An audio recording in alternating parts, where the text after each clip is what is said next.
The Giants, they've made one of the most seismic moves of this NFL offseason, hiring Super Bowl winning head coach John Harbaugh to lead the franchise into its new era. Harbaugh comes to New York after a long and complicated tenure in Baltimore, where he built a winning culture, navigated evolution in a changing league, and ultimately saw his time with the Ravens come to an end. So, to help us understand what the Giants are really getting, the upside, the questions, and the risks, I'm joined by somebody who's covered Harbaugh up close and personal for years. Her name is Reeta Hubbard. She's a co-host of the Gridiron Gals podcast and a co-host on 105.7 The Fan down in Baltimore. Reeta joins me now. You see she's got the purple in the background, Raven City. And I will say this, let people know, she is one of my favorite Ravens fans. So, we have love. Even though I root for the Steelers, we always have love. Reeta, pleasure to see you. How you doing? I saw the thumbs down. I went out here and gave you love, and then here's what happens. I know. I'm sorry. Sometimes it's your own people to be your own people. It's always your own people, right? Thank you so much for having me to come on and talk to you. Always a pleasure, Reeta. Seriously, always a pleasure. Now, Reeta, as I said, you've covered Harbaugh up close for years in Baltimore. So when you think about his tenure there in totality, what do you believe is his true legacy with the Ravens that's just beyond wins and losses? I think that John Harbaugh is definitely a guy that is a great culture builder.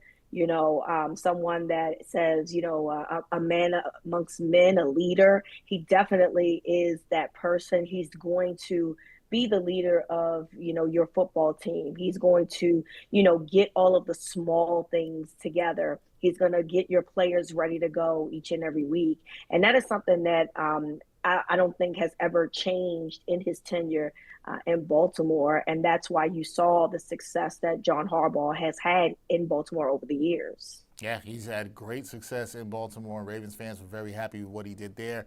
From your perspective, what version of John Harbaugh are the Giants getting right now? And how, if at all, does that differ from the coach that he was earlier in his Baltimore run? Yeah, I think that the Giants are going to get a very hungry John Harbaugh. Obviously, he didn't waste any time to get a new opportunity after he was let go by the Ravens. So it's clear that he wants to continue his career in coaching on the NFL level.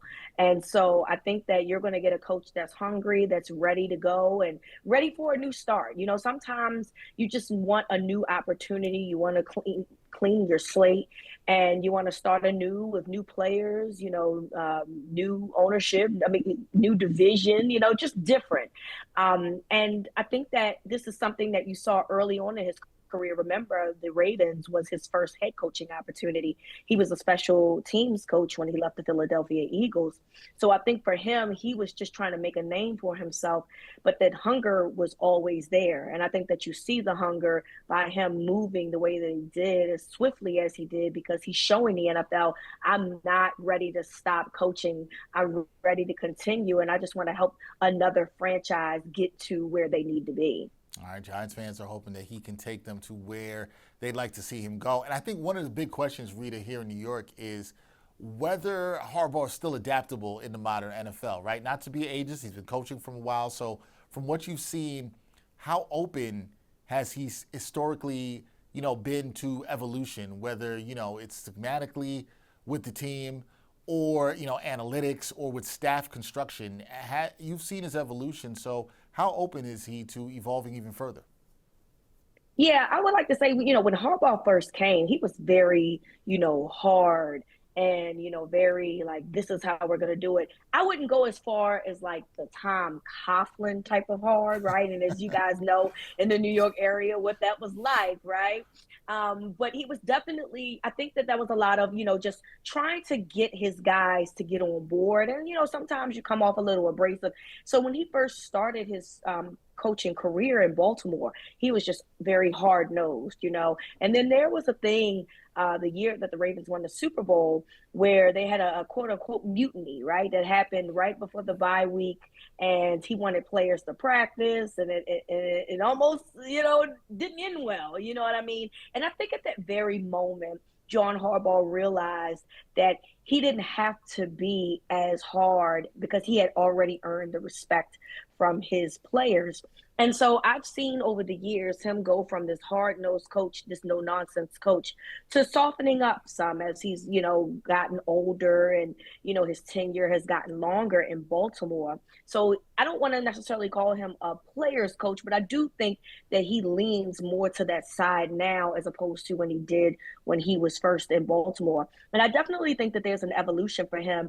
The Ravens, at one point, they were one of the top teams in terms of going for it on fourth downs, which is obviously an analytics type of situation. They definitely use analytics.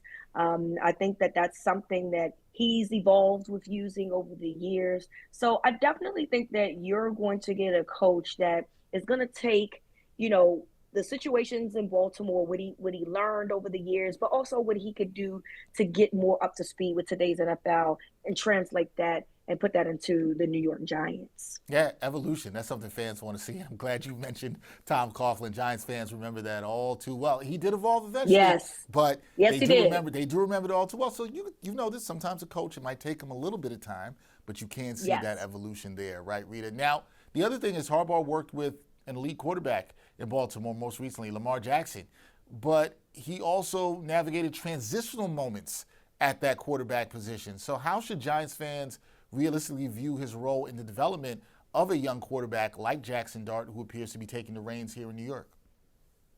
Yeah, I mean, I think Harbaugh is really good with the transitional portion. I think that when Lamar became the starter in 2019, of course, we know that that was the year that he won his first MVP. And what he wanted to do was utilize Lamar's strengths to the best of his ability to make sure that that offense was, moving. And I think that Harbaugh is going to do the same thing with Jackson Dart. He's going to allow him to develop by utilizing his strengths and try to masking his weaknesses by using the players around him while he develops and gets better as time goes on.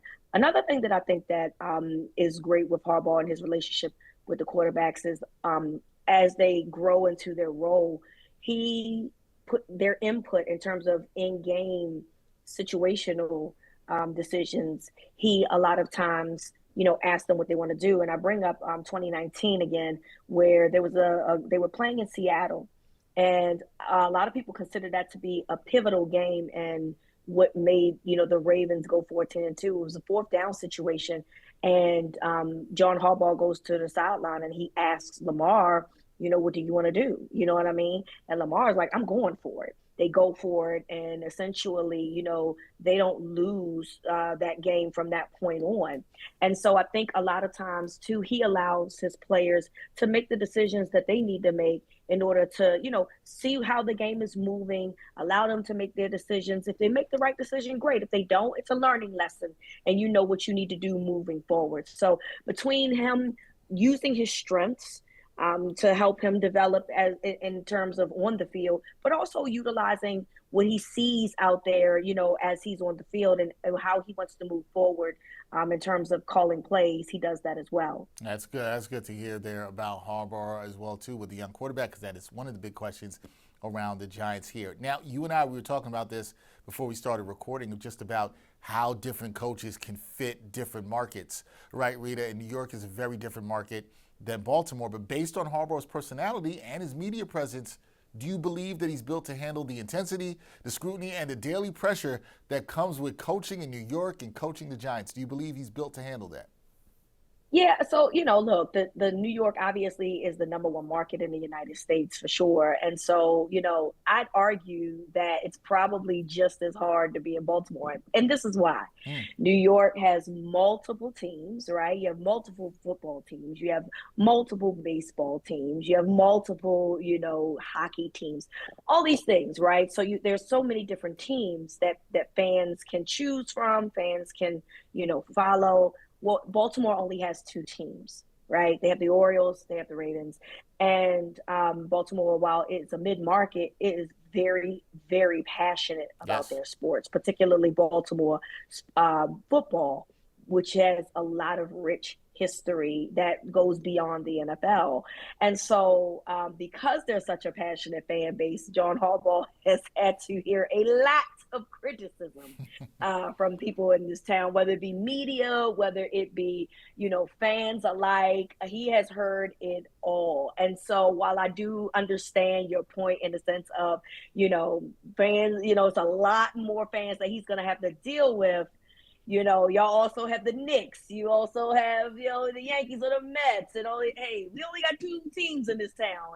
It's only baseball season and it's only football season. And football season, as of right now, is king in Baltimore, and it plays a big role. So John Harbaugh he got it a lot. So I think I say all that to say he will do just fine in New York, because I think that he has learned a lot in his time in Baltimore. So I like that point because, and I think you make a great point in that, Reeta, because I think often people do not think about the fact that when all markets aren't equal, and even mid-sized markets or smaller markets, if the focus can really be around one team, and the Ravens are king in Baltimore, we know that's a lot of pressure because everybody's watching you every week, every practice. Correct. He is being micromanaged. Yes. He is being looked at under a microscope, a telescope. It is very hard to let any little thing slip when, you're in a town that has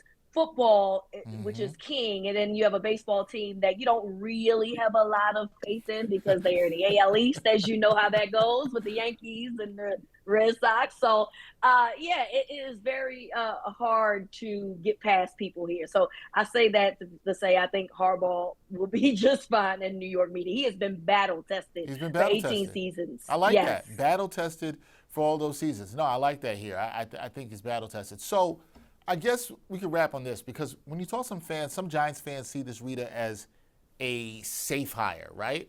While others are going to say that it's a backwards-looking move because maybe they don't trust that Harbaugh will evolve because he's been in the game for so long. But from your vantage point, does Harbaugh represent stability, or does he still bring upside and ambition to prove something in his, let's say, second act of his head coaching career? How do you view that? Yeah, I absolutely think that he brings stability. And I mentioned Tom Coughlin earlier, right? We talked about him, but Tom Coughlin came from Jacksonville, as we remember. And no, he didn't win a Super Bowl with the Jags. I mean, he still had it in him, and he was older, and he came into the Giants, and, he did very well there. So it was, to me, that was a safe hire because Tom Coughlin had made a name for himself, even though he didn't have the hardware that John Harbaugh comes with, coming from Baltimore. That being said, I definitely think just because something's safe doesn't mean it's not the right decision. And if this organization is looking for someone that can create structure, that can, create culture, John Harbaugh is 100% going to be that guy. And while I think that his time was absolutely up in Baltimore, it doesn't mean that I think that he's not a good coach. I think that he's a fantastic coach for a team that has young players. And we have to remember that, when he came to Baltimore, Joe Flacco was a rookie quarterback that they had just gotten out of that draft. So they came in together, being just beginning their new, tenures in the NFL at the same time. So if he can do that and go to the AFC Championship with a rookie quarterback, he can certainly do things, with a Jackson Dart, with a Cam Scatterboo. You're going to get Malik Neighbors back. And, oh, by the way, you have really good pass rushers. So I'm confident that this is a really good decision and that he's going to create a winning culture for the Giants. All right. See, you're out here making the Giants fans smile already. So let's close on this, because I got a two-part question for you. Big picture kind of look here. If we revisit this hire in, let's say, 3 to 4 years, in your eyes, what would success look like, Reeta, under John Harbaugh and with the Giants, John Harbaugh doing his thing with the Giants, and what would signal that this move on the other side, that it ultimately missed the mark? So what would success look like if you looked at this in 3 to 4 years, and what would it look like if this didn't work, it ultimately missed the mark? Yeah, I think that, you got to acknowledge that, winning the NFC East, which has a lot of good teams in it. You know what I mean? Philadelphia, who, just won the Super Bowl a year ago. Dallas is still hanging around, and of course you have Washington with Jaden Daniels. You expect them to be, back playing at a high level. Winning in that division would be huge, but aside from that, not just winning the division, being true playoff contenders in 3 to 4 years speaks success. And I don't want to put Super Bowl on him because that's really hard to do. You know what I'm saying? Like, only one team can do it every year. But if he can find a way to not only make the playoffs, but have at least, make it to the divisional round, which, if he gives his organization a chance, I think that that's considered a success. And of course, the opposite of what considered as a failure is if, he doesn't turn this team around 3 to 4 years. But I will say that I don't see that happening. I just think he's too good of a coach for you to not see results within at least year two. And so I think that that's something that fans can be excited about. I would not be surprised if you immediately see results because I think that John Harbaugh is very smart. He's going to bring in Todd Monken, who I also think is a very smart offensive coordinator. And so I think that he's going to have this offense humming. And I'm excited to see, what he does there. But I don't foresee failure in 3 to 4 years. Let me say that. I definitely think that they are going to be in contention. All right. In contention, likes to hire, could see really good results in 2 years, could be close to a year. I'm not going to let you jump out the window because you tell some Giants fans, they're going to say, oh, they're going to be 10-7 next year and make the playoffs. I won't go there, but yes, I do think it is a good hire. Look, you want to see the trending up, right? Yes, that's all what we you want to see yes. is the trending up. And once again, I want to reiterate that just because you think it's the safe hire doesn't mean it's the wrong hire. So sometimes you got to go safe because safe is what's going to get you back to the level of what it is that you want to be. The Giants have done it before, and they can absolutely do that again. There you go. They want to get back to the level, like you said, playoff contention. We'll start there. Playoff contention. We'll see if the Giants are able to do that. They land John Harbaugh. Reeta Hubbard knows a ton about John Harbaugh from her time covering down in Baltimore, where Reeta said he was battle-tested for sure there. You can catch Reeta on 105.7 The Fan in Baltimore, also co-hosting the Gridiron Gals podcast. Reeta, always a pleasure to talk to you, my one and only favorite Ravens fan. Nobody else gets that distinction, so always a pleasure. Thank you for the time and your insight. We appreciate you. Thank you for having me.